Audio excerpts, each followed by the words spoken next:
mwebale kubeererawo Evelyn Lagu, mwebale nnyo mwebale ddala bonna mwenna ababaddewo mu biti ebyenjawulo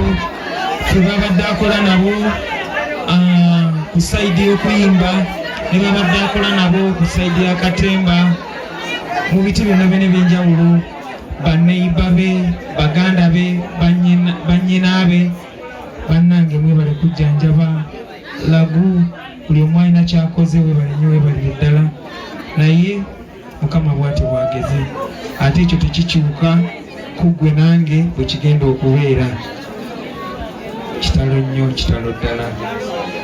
nze waliwo lebalireko eŋŋomba zange mbibaawo natina muwankimama nze asigalawo kabira olunaku lwe mulireko eŋŋomba zange mbibaawo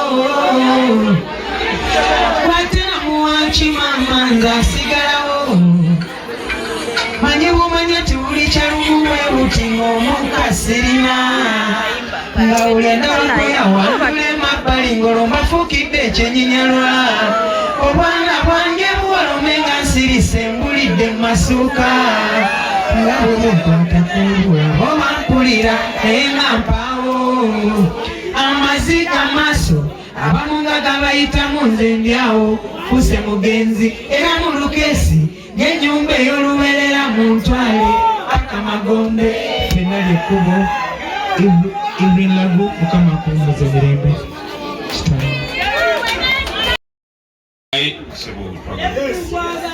ya mpozi simanyi nakumanya njagalako obuyimba busatu bannaye tetuzze ku sho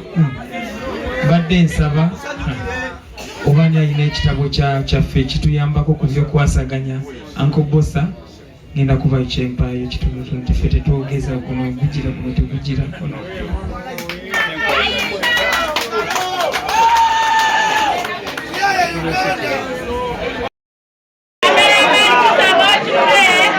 bannange Mukama yeebazibu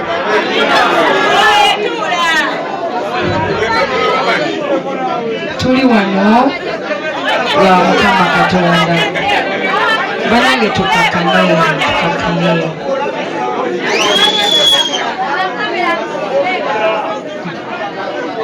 mwebale nnyo kwagala Evelyn mwebale kulabirira Evelyn banange mwebale butakoowa kulabirira Evelyn banange mwebale nnyo mwebalire ddala mukwana enkofiira gyeke era ng'ogirinako obuzibu jangu ogijjeko webale nnyo kizibu nnyo obutayongobera oba butakabira Evelyn kubanga Evelyn ye muntu abadde ayagala buli omu Evelyn ensinga ekunyize obange eri ku sayidi eringanga etakkiriziganya naawe Evelyn abadde ng'abeerawo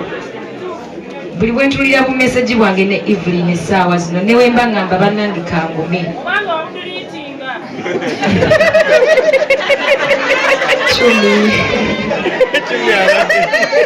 anyway nti Evelyn abadde tayagala tumwere nga tukaaba ku lulwe era ng'akugumya nagamba nze sigenda kufa naye ne bwe nnaaba nfudde bambi temukaaba abadde musanyufu nagumye naye nga mwebale nnyo kumujjanjaba akayimba kasiri regular Evelyn yangamba okayimbanga naye nga nze muwakanya ne muga Evelyn togenda kufa era ejjo mbaŋŋambye nti yayagadde okunkubirako ekiro naye n'agamba akasipayisi tukatawaanya nnyo katukaleke era neŋŋamba kale singa yankubidde oba osanga naye byonna bya Katonda kubanga Katonda yagira era yasalawo naye ntuusa okusaasira kwange eri famire ya Evelyn mutabani we n'abamwagala mwenna abatamukooye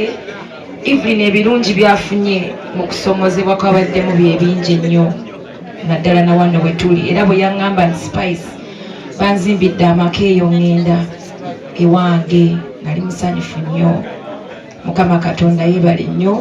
Evelyn amuje mu bulamu bw'ensi eno mu kitiibwa nga tasubadde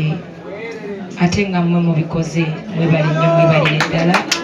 bambi mwebale temujjanga okwo mwebale tubeererawo emirimu gyaffe girina ebizibu bingi tusoomozebwa tunyombebwa buli omu n'akujajinga n'akutwala nga bw'ayagala naye ate abatwagala basigala batwagala ate tebava wala bava mmwe bennyini so mwebale kutubeererangawo mu bubi ne mu bulungi ffenna lyekkubo era tumanyi mmwe mwe muliva abalituziika era abalitubeererawo kubanga mmwe famire yaffe mmwe mutufudde kye tuli mwebale nnyo mwebalire ddala mukama batukuumire gwe wenna nga wandyetaaze okwata omukolo gwo nga okwanjula embaga amazaalibwa baby shower kuhinjira n'ebirala bingi nkwanjulira Glosh TV bakafulu b'okuba ebifaananyi n'okwata vidiyo era nga wandyetaaze okulanga wamu ne Glosh TV kuba ku namba y'essimu eno noti 75 noti 31 283 tweyunire oleme kwejjusa.